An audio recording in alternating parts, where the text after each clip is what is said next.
All right, let's get started. Settle down, everybody. All right. Can you guys hear me without the mic, or do you want me to use the mic? All right, I'll use the mic to legit. Okay. So we have a few announcements. If you're in my class, please see me afterwards out in the lobby for attendance. And also, from last lecture, we found a necklace. So if you're missing a necklace, please see Alvin, and you have to describe the necklace.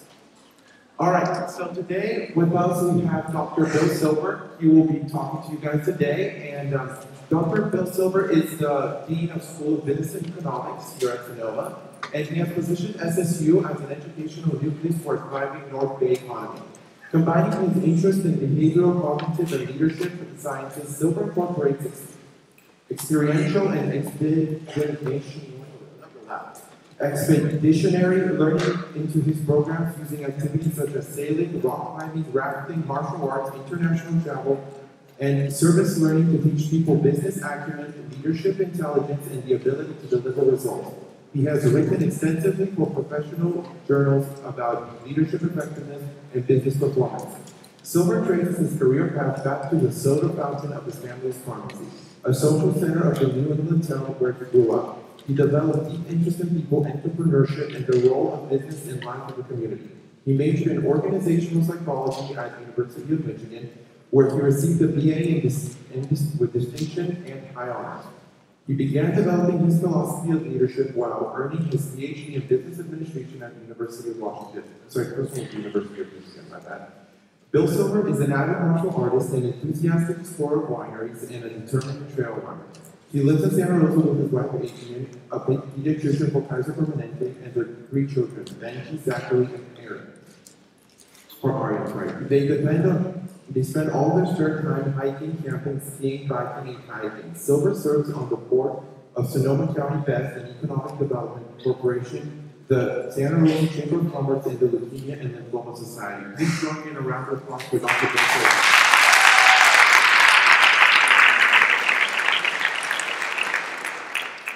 Good afternoon. Thank you very much. It's my honor to be here, have a chance to speak with you. Too often in my job as a dean, I don't get into the classroom, and so this is a real treat for me. I hope you'll think the same thing after an hour. The topic for today, the chapter you read, was on leading with integrity. And so what I want to talk about today is an approach to leadership called values-based leadership. It is a way of leading with integrity. And I don't know how much of that you've already read. I'm going to assume all of it. I'm not going to talk about the chapter. What I just want to call your attention to were the case studies that were right in the beginning. Right? They threw out there a couple of difficult situations that if you found yourself as a student leader in the university, you might have to wrestle with. And those case studies are examples of what is at the heart of value-based leadership. See, leadership would be easy if it was simply deciding between something that's good and something that's bad. But that's not often the case. That's why leadership is so difficult. Typically, what you have to decide between as a leader is a choice that's bad and one that's even worse. Right? That's going to be the real dilemma. So today, I want to share with you some thoughts and some tools for how you might be able to do that. Specifically, I want to cover 4 things. I'm going to lay a foundation for values-based leadership. And then I'm going to talk about values-based leadership in action by sharing a couple stories about some situations I found myself in. In the section on aligning values, I want to give you a tool for helping you create a values-based leadership method or approach for yourself. And finally, I'm going to talk about living your values as a leader and just as a person.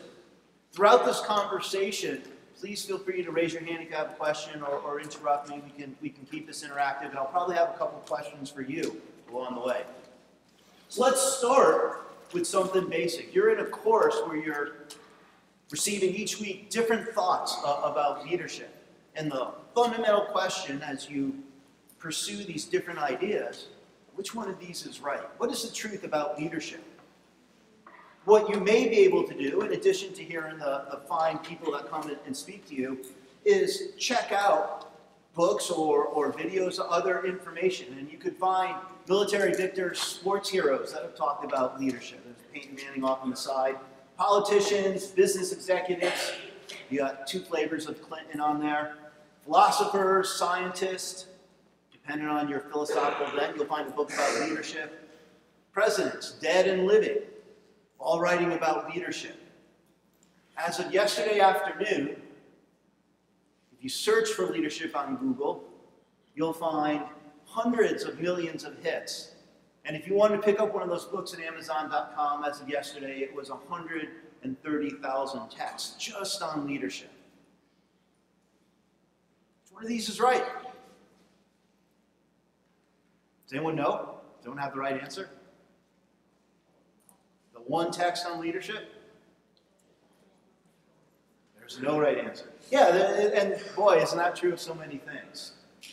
There is no fundamental truth of leadership. That is, you are your own person, and you're in your own situation, and so you're going to have to find an answer that is right for you.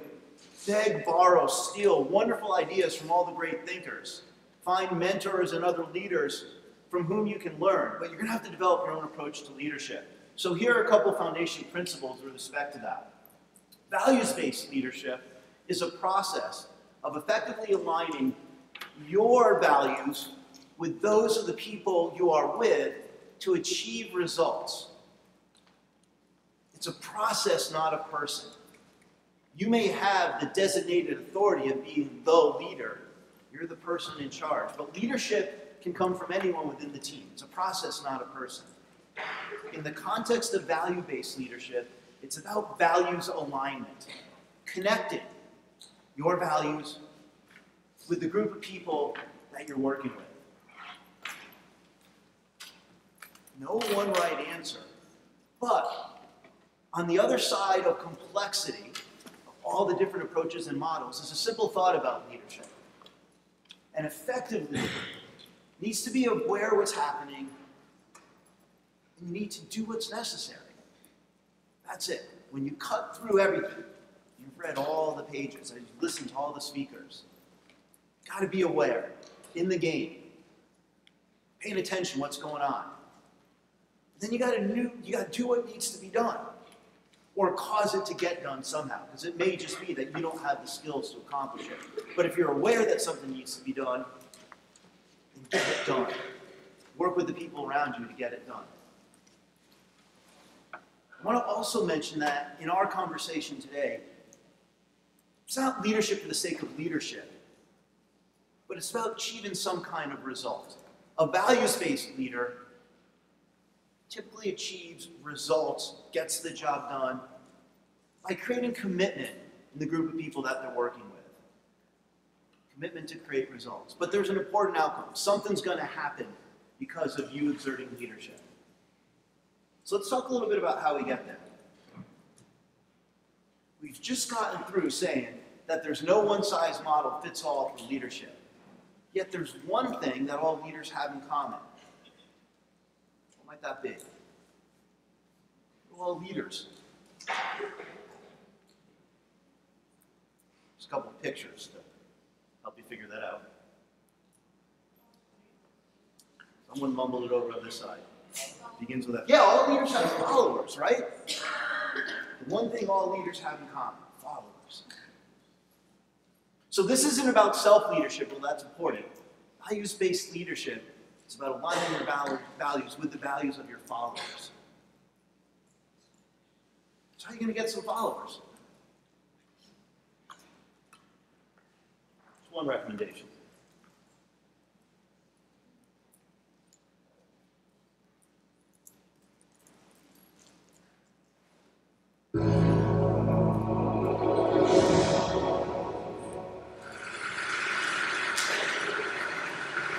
So ladies and gentlemen, at TED we talk a lot about leadership and how to make a movement. So let's watch a movement happen, start to finish, in under 3 minutes and dissect some lessons from it. First, of course you know, a leader needs the guts to stand out and be ridiculed. But what he's doing is so easy to follow. So here's his first follower with a crucial role. He's going to show everyone else how to follow. Now notice that the leader embraces him as an equal. So now it's not about the leader anymore, it's about them, plural. Now there he is calling to his friends.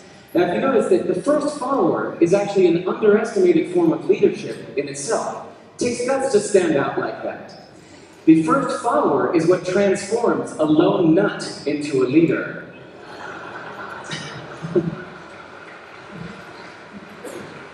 And here comes the second follower. Now it's not a lone nut, it's not two nuts, three is a crowd, and the crowd is news. So a movement must be public.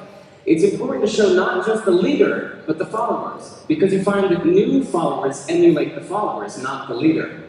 Now here come two more people, and immediately after, three more people. Now we've got momentum. This is the tipping point. Now we've got a movement. So, notice that as more people join in, it's less risky. So those that were sitting on the fence before now have no reason not to. They won't stand out, they won't be ridiculed, but they will be part of the in crowd if they hurry. So, over the next minute, you'll see all of the those that prefer to stick with the crowd, because eventually they would be ridiculed for not joining in. And that's how you make a movement. But let's recap some lessons from this. So, first, if you are the type, like the shirtless dancing guy, that is standing alone, remember the importance of nurturing your first few followers as equals. So it's clearly about the movement, not you. Okay, but we might have missed the real lesson. The biggest lesson, if you noticed, did you catch it? Is that leadership is over-glorified. That yes, it was the shirtless guy was first, and he'll get all the credit, but it was really the first follower that transformed the lone nut into a leader. So as we're told that we should all be leaders, that would be really ineffective. If you really care about starting a movement, have the courage to follow and show others how to follow. And when you find a lone nut doing something great, have the guts to be the first one to stand up and join in. And what a perfect place to do that, Ted. Thanks.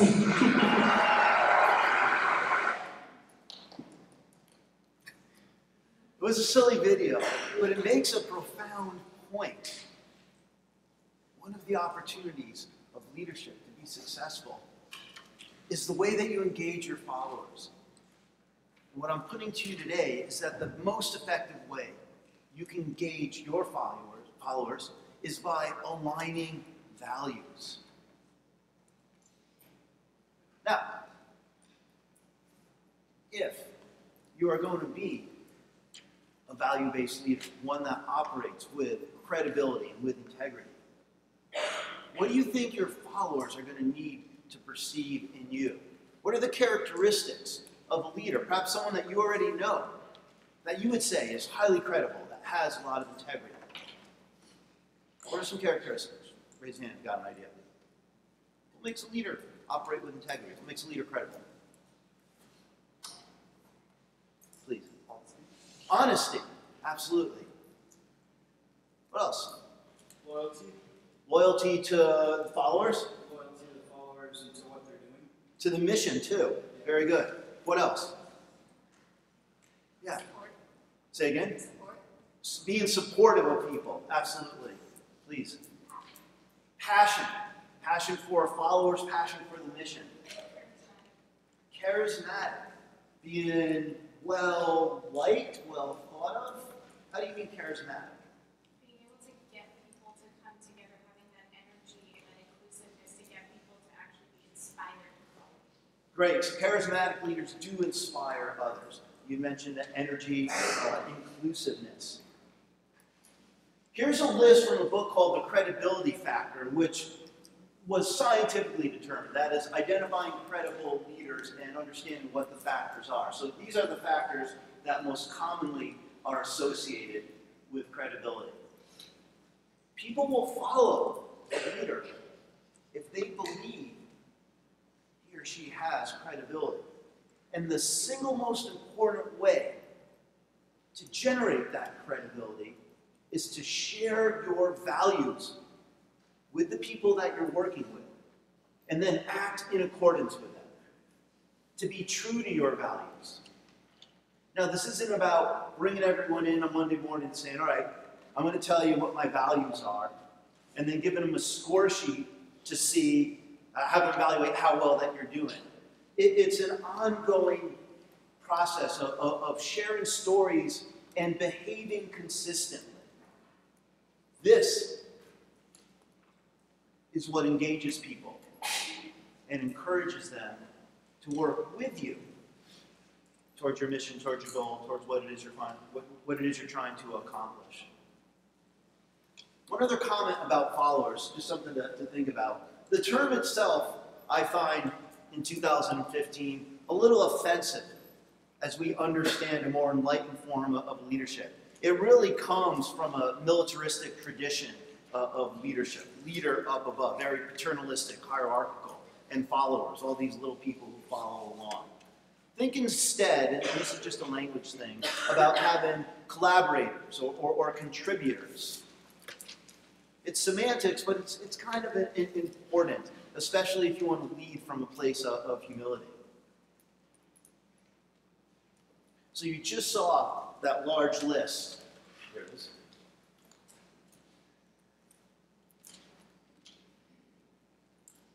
Frozen solid. There we go.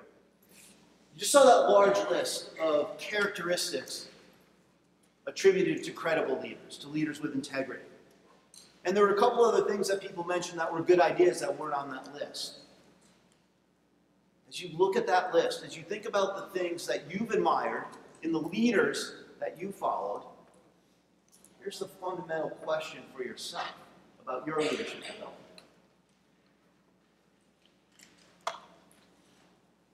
Would you follow you? Are you ready to do all the things that are on that list, plus all the things that you know that you need to do that aren't on that list? Maybe, maybe not. On a good day? It can be daunting. Think back of what we said about the definition of leadership. It's a process. And leadership development is a process. It's a lifelong process. I make mistakes every day as a leader. I learn from them and I try again tomorrow and the next day. So what it takes in order to answer that question in the affirmative, would you follow you, is a sense of ongoing adventure. Yeah, I follow me. We'll make some mistakes along the way. But we'll learn from them. We'll get better each day. We're going to do some important things. Let me share with you how I got to have my perspective, my approach to leadership, how I've been able to live my values. So this is a story about my oldest son. His name is Benji. And this is taken about a year ago on his 13th birthday. We climbed to the top of the tallest peak around here, which is Hood Mountain. Coming from Colorado, having spent 20 years there, a 3,000-foot peak is not quite the same as the 14,000 ones we saw in Colorado. But nevertheless, it was an accomplishment. Let me share with you Benji's story, because it's intertwined with mine. And it's a story of my coming to understanding the importance of my values and how I make decisions based upon those values. It's a story with a happy ending, but you may wonder that in the middle of the story. And it starts in 1999. In 1999, I was the chief operating officer at the division of University College, kind of like our extended education here, at University of Denver where I was working. That was a significant promotion. I was pretty young to be in that role. And career-wise, everything was going great. My wife, Adrienne, was a pediatrician. She had just finished her residency and opened up her own practice. Professionally, things were great. We're living in Colorado. If you are from this area and are looking for another great area to live, Colorado's pretty good. Maybe the only other place I choose to live at this point in time. I just was in New Zealand a little while ago. New Zealand's pretty good too. But Colorado's great. I'm an outdoors person.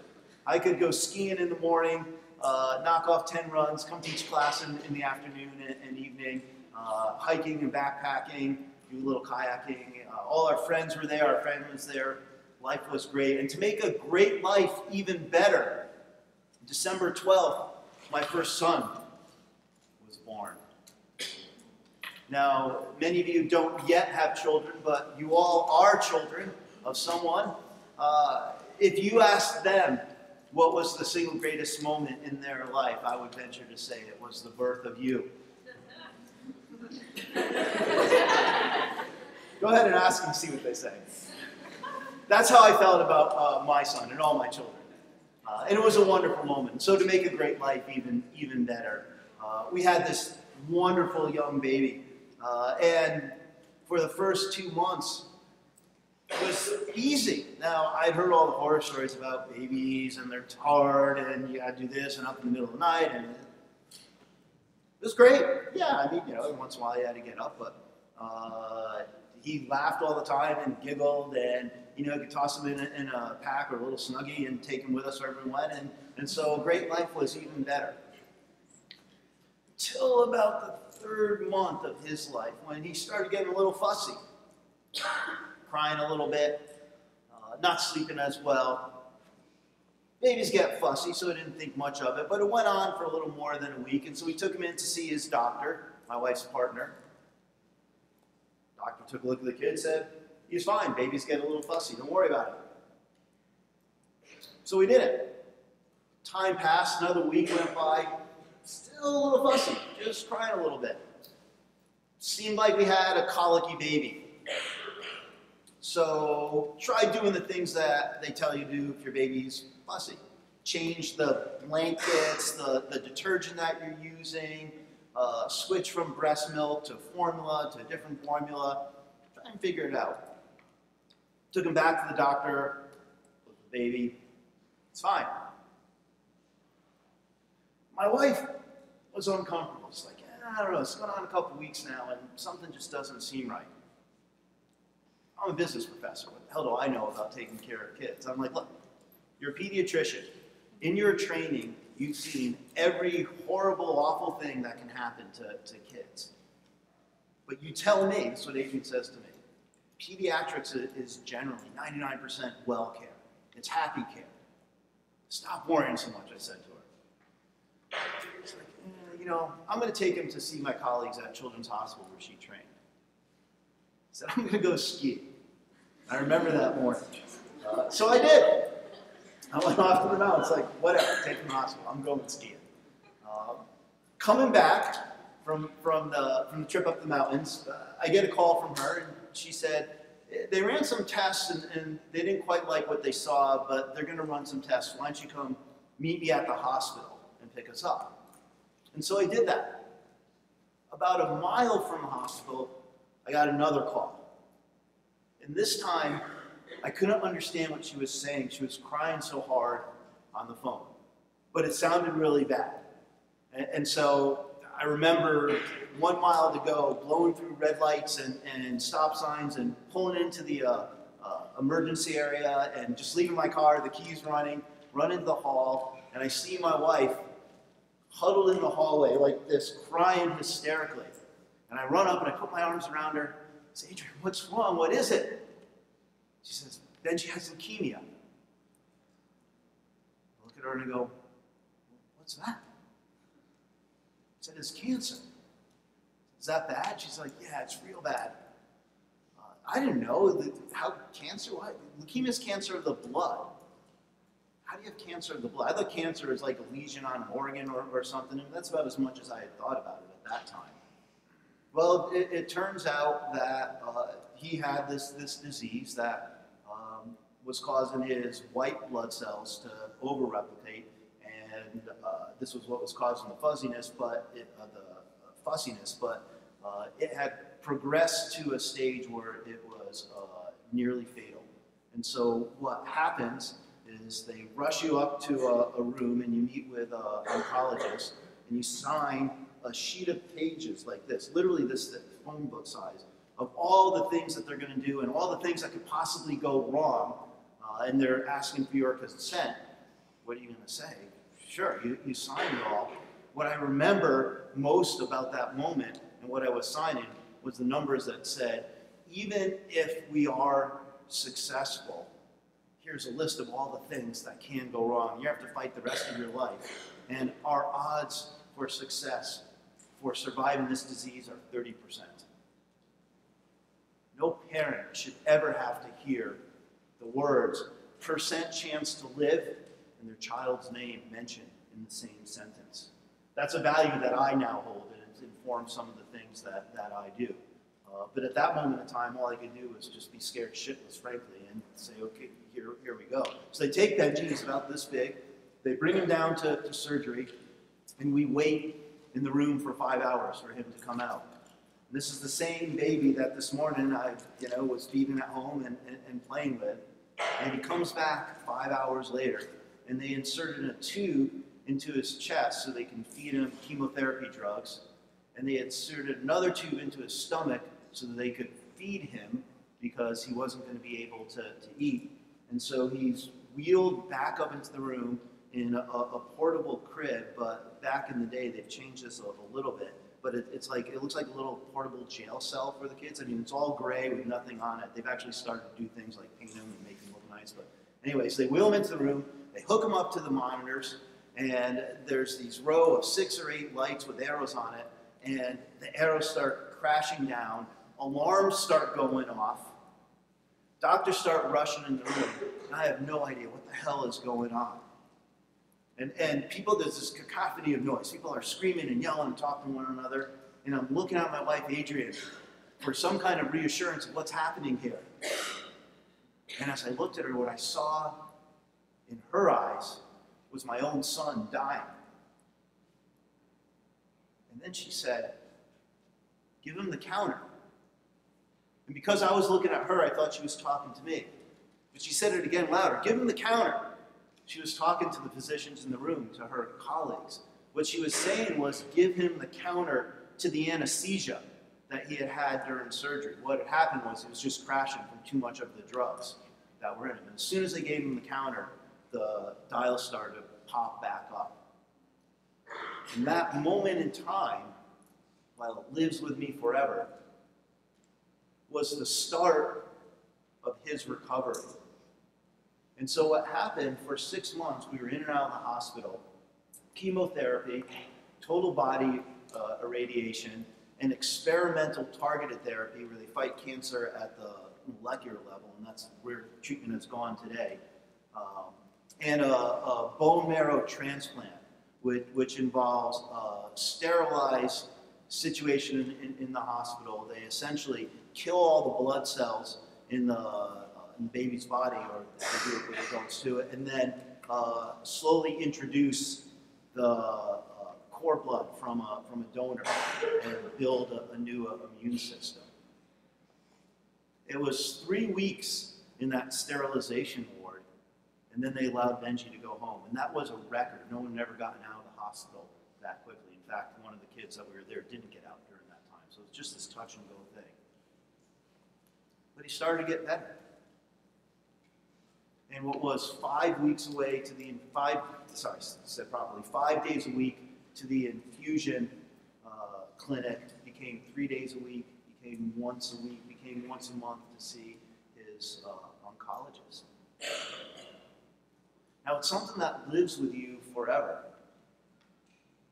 A couple of years later, this will be odd to those of you living in California, but we have this thing in Colorado that we put on during the winter. It's called long pants. Here everyone seems to wear shorts. And so in a spring day, it was really the first time we'd kind of seen Benji in shorts, without long pants on, and looking at him, and his leg comes down and then kind of does this little curves, like a little bump. And so we felt there, and there's this hard lump on his leg. Back off to the hospital.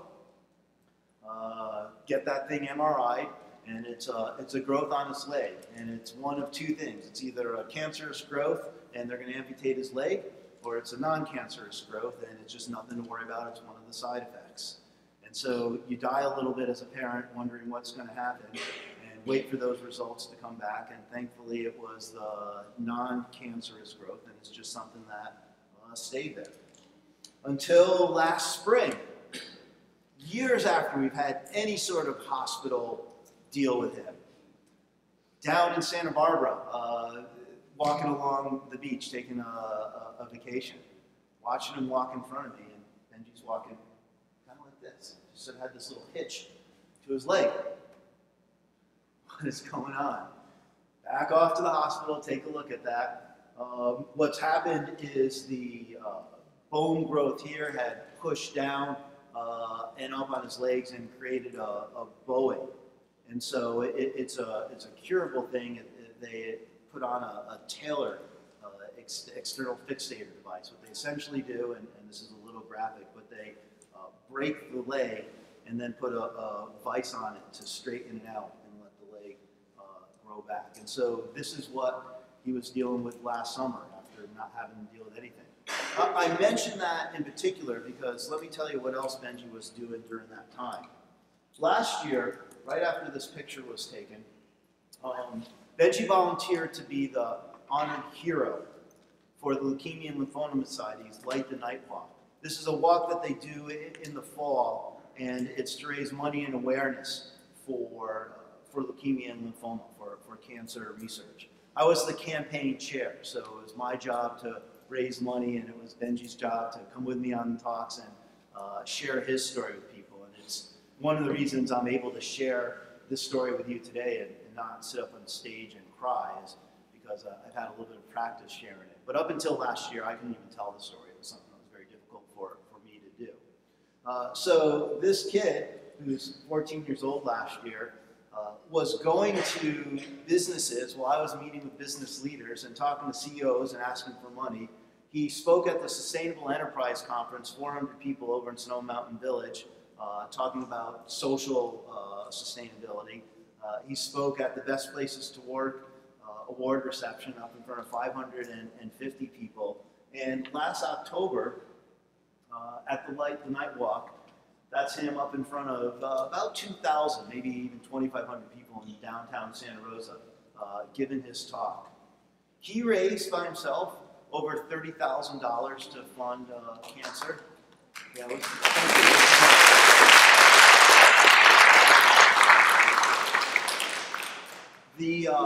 the walk for the North Bay raised over $260,000, the most money that's ever been raised. And the organization that had the most number of walkers was Sonoma State University. So, yeah, right. That's all good.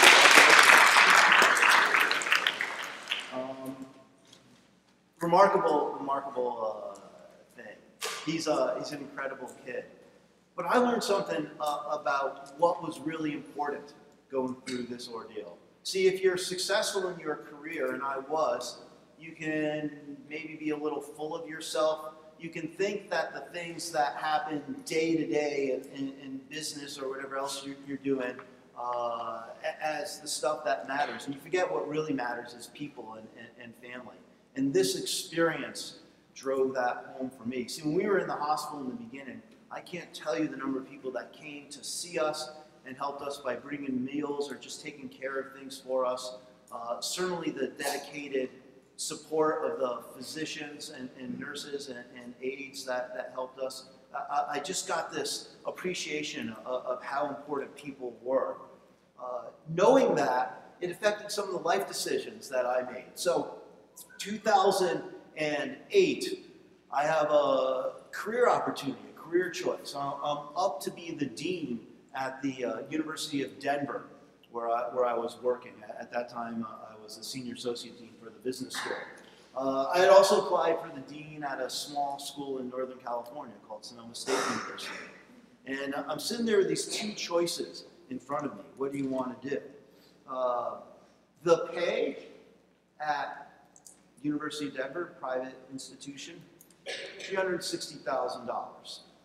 Sonoma State University, half that, $180,000 for the same position. The number of faculty at University of Denver, 140. Sonoma State University and Business School, 27. Number of staff, University of Denver, 100. Number of staff, Business School, Sonoma State University, 7. The budget that I have to work with, University of Denver, over $70 million. Sonoma State University, School of Business Economics, $5 million. And it was $500,000 in the red on day one, and then they cut it by 40%. Welcome to Sonoma State University.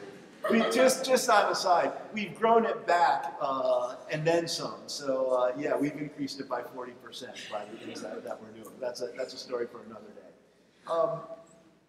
We decided to come to Northern California.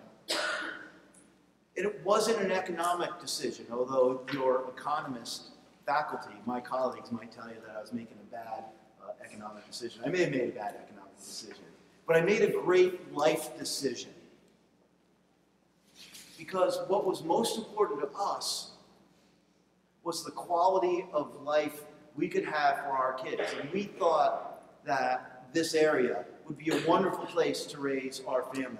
And it's not just Benji, but we've got Zach and Ari. They're now 15, 12, and 9. They were 9, 6, and 3 at the time. We thought this would be a great place to raise our kids. But professionally, Sonoma State University was an entrepreneurial opportunity for me. University of Denver is a great university. We got the business school ranked in the top 10 by Business Week, Wall Street Journal, but the job was feeling a little corporate to me. And I'm an entrepreneur, I'm a builder. And I came here in 2008 and saw the opportunity that would happen when this facility was going to get constructed, when the Student Center would be built, when we initiated and implemented the programs that would bring in a diverse range of students and seed students with strong critical thinking, liberal arts skills, and strong professional skills. For my wife, working for Kaiser Permanente, coming up here was an opportunity to be where the world headquarters are of that organization. And so it was a life decision. It wasn't just about the money. And it wasn't just about me. It's about everyone. And you look back at decisions like that and say, well, was it the right thing to do or not? I don't know if there's ever an answer.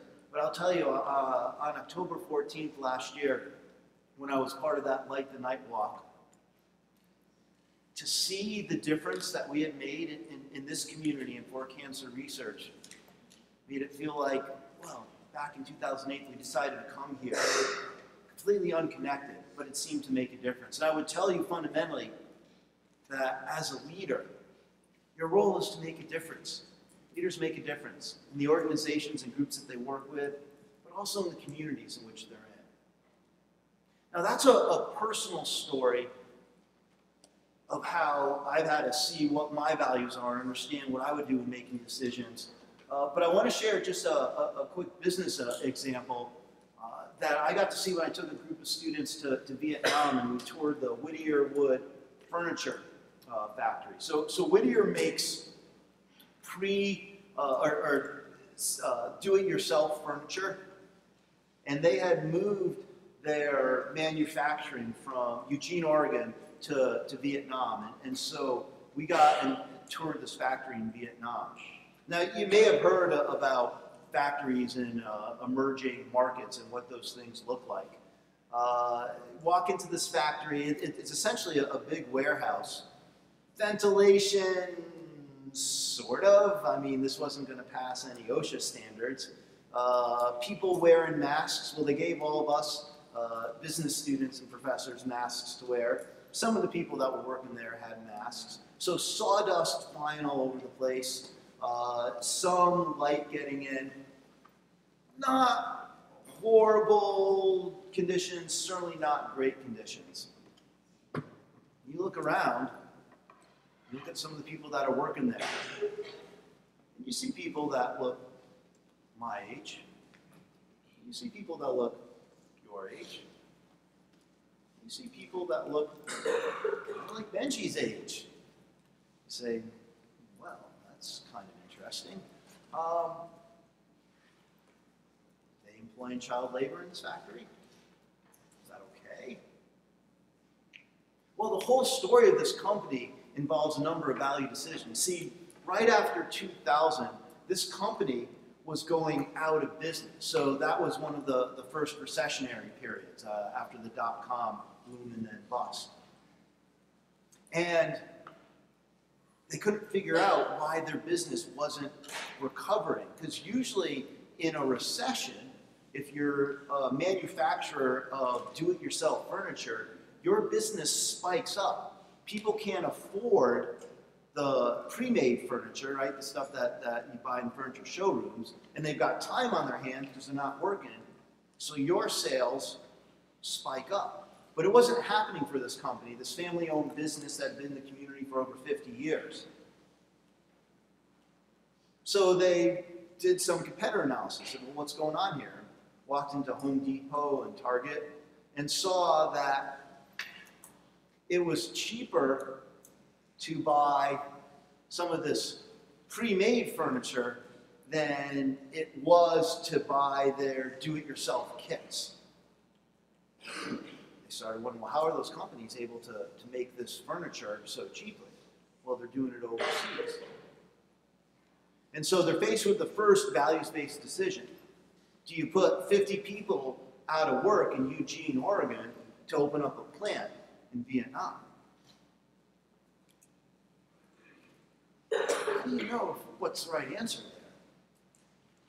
Well, if you kept your manufacturing process in Eugene, Oregon, likely not only the 50 people in the plant, but the other 30 people working for the company would all be out of jobs. They had to do something. The company couldn't survive in the current conditions. Now you're overseas and you're walking through this factory. And you wonder about the working conditions. Is it okay to have working conditions that wouldn't pass standards here in the United States? Well, their conditions were much better than the other manufacturing facilities around them. And they were working to improve them and make them as safe as they could. Is it okay to have kids working for you in the factory?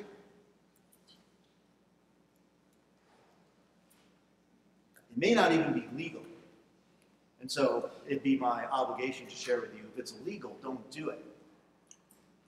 But aside from that, is it okay?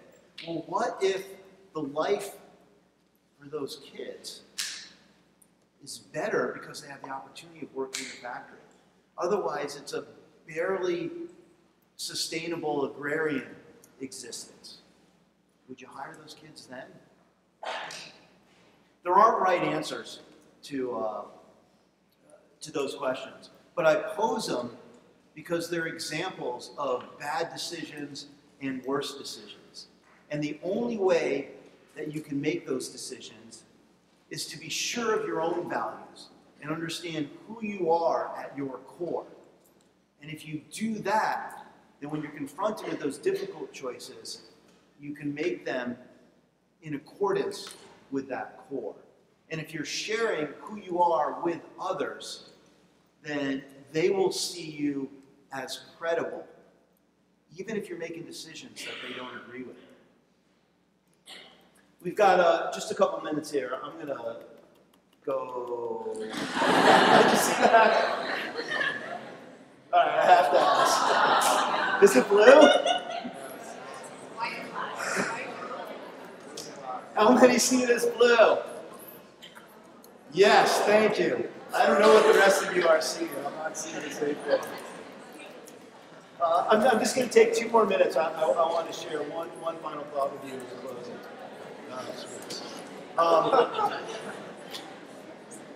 Three questions that you should ask yourself as you assess who you are as a values-based leader. The first question, who are you? This is a question about your values. It's a question about your purpose in life, your personal mission. What I want to advocate for you is it's not just about your purpose, but it's about your relevant purpose. That is your purpose in alignment with others. If you have a relevant purpose, you are seeking to give the world exactly what it needs from you. It's one thing to have this set of values and ideas that's all about you, but can you align it with what the world needs from you? That's how you pursue a life of relevant purpose. Where are you going? What do you want to be when you grow up? Right? These are questions about the future. You're always asked this from an early age. What do you want to be when you grow up? A great answer is happy, right? But happiness is internally determined, right? You can decide to be happy or not. An excellent answer, an even better answer, is relevant. Because if you are relevant, you are giving the world exactly what it needs from you. And that is how you can make a difference. But the best answer of all, and this is an answer I got from Benji. I said to Benji, what do you want to be when you grow up? This was after the Like the Night Walk, and we were sitting back talking about how it all went. I said, you can do anything. Look what you've just done. He said, Dad, I want to be me. So go forth and be you as leaders. You do a wonderful job. Thank you so much for coming.